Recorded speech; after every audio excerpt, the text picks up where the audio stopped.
అందరికీ కూడా గణతంత్ర దినోత్సవం సందర్భంగా మనస్ఫూర్తిగా శుభాకాంక్షలు తెలియజేసుకుంటాము. మీరందరూ ఇంత మంచి గీతాలతోటి దేశభక్తిని చాటే విధంగా మంచి ఏర్పాట్లతో ముందు చేసినందుకు ధన్యవాదాలు. నరేష్ గారు కాలేజ్ పిల్లల్ని వాటిని తీసుకొచ్చి జాగృతి సంబరాలకు కొత్త అంశాన్ని ఇచ్చినందుకు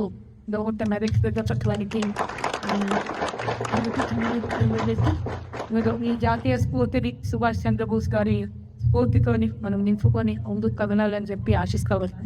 అదేవిధంగా ఇవాళ మరి జాతీయ అంటేనే ఘనం అంటేనే గణతంత్రం అంటేనే పీపుల్ కోసం ఆలోచించేటటువంటి ప్రజల కోసం ఆలోచించేటటువంటి ఒక రిపబ్లిక్గా మనం ఈరోజు ఏర్పడ్డాం.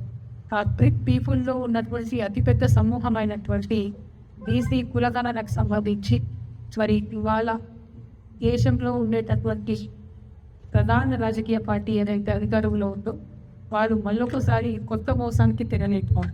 సో ఈ గణతంత్ర దినోత్సవంగా మళ్ళీ మనం ఒక ప్రతిజ్ఞ తీసుకోబోతా ఉన్నాం. బీసీల కోసం ఒక ఇంటర్వ్యూని ముగించబోతా ఉన్నాం.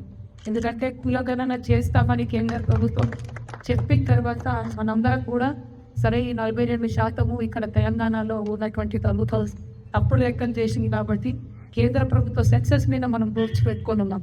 కానీ మిగతా వచ్చినటువంటి సెన్సెస్ డాక్యుమెంట్లో కనీసం బీసీ అనేటటువంటి కాలం కూడా లేదు. బీసీలలో ఉన్న ఉపకులాలను లెక్క పెట్టాలని మనం జాబితాకి ప్రయత్నం చేస్తుంటే కనీసం బీసీ అనేటటువంటి కాలం కూడా లెక్కపడదు. ఇది దేశవ్యాప్తంగా బీసీ అని అవమానపరచమని అని చెప్పి నేను బలంగా నమ్ముతా ఉన్నాను. దానికి సంబంధించి అనేక మంది మేధావులతో నిన్నకందు కూడా మాట్లాడుతూ ఉన్నాం.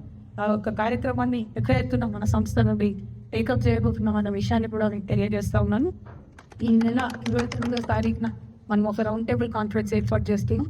అందులో బీసీలనే కాదు ప్రతి ఒక్క కాస్ట్ ఆ కాస్ట్లో ఉండే సబ్ కాస్ట్ సోఫాండ్ అగ్రవర్ణాలైనా సరే ఎస్సీ ఎస్టీస్కి ఆల్రెడీ రిజర్వేషన్ ఉన్న వాళ్ళైనా సరే సంచార జాతులు బీసీలలో ఆదివాసీలలో ట్రైబల్స్లలో ఉపకులాలైనా సరే అన్నిటినీ కూడా ఒక ప్రాపర్ డాక్యుమెంట్ చేసి మనమే కేంద్ర ప్రభుత్వానికి ఇవ్వబోతా ఉన్నాం. ఇది జాగృతి సంస్థ చేపట్టేటటువంటి అతిపెద్ద ఎక్సర్సైజ్ అవుతుంది.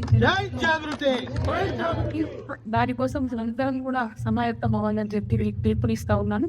మరి ఆ ప్రయత్నాన్ని చేసే ఆలోచనలో మనం ఉంటే కేంద్ర ప్రభుత్వం కంప్లీట్గా బీసీ అనే కాలాన్ని ఎగ్గొట్టేయడం అంటే మళ్ళీ ఒకసారి 2011లో ఎట్లయితే కాంగ్రెస్ ప్రభుత్వం దేశ ప్రజలు మోసం చేసిందో ఇప్పుడు కొత్తగా 2026లో బీజేపీ కూడా మళ్ళీ అదే ప్రయత్నం చేస్తూ ఉంది. కాబట్టి ఆ ప్రయత్నాన్ని మనం సాగనీయొద్దు, బలంగా వెంటబడాలని చెప్పి జాగృతి కార్యకర్తలకు నాయకులకు అందరూ కూడా పిలుపునిస్తూ మరి గణతంత్ర దినోత్సవ స్ఫూర్తిని సంవత్సరం పొడవునా కూడా కొనసాగించాలి. దేశానికి పనికొచ్చేటటువంటి దేశానికి దిశను చూపించేటటువంటి పనులు చేసి మనం సమాజానికి స్ఫూర్తిగా నిలవాలని కోరుతున్నాను.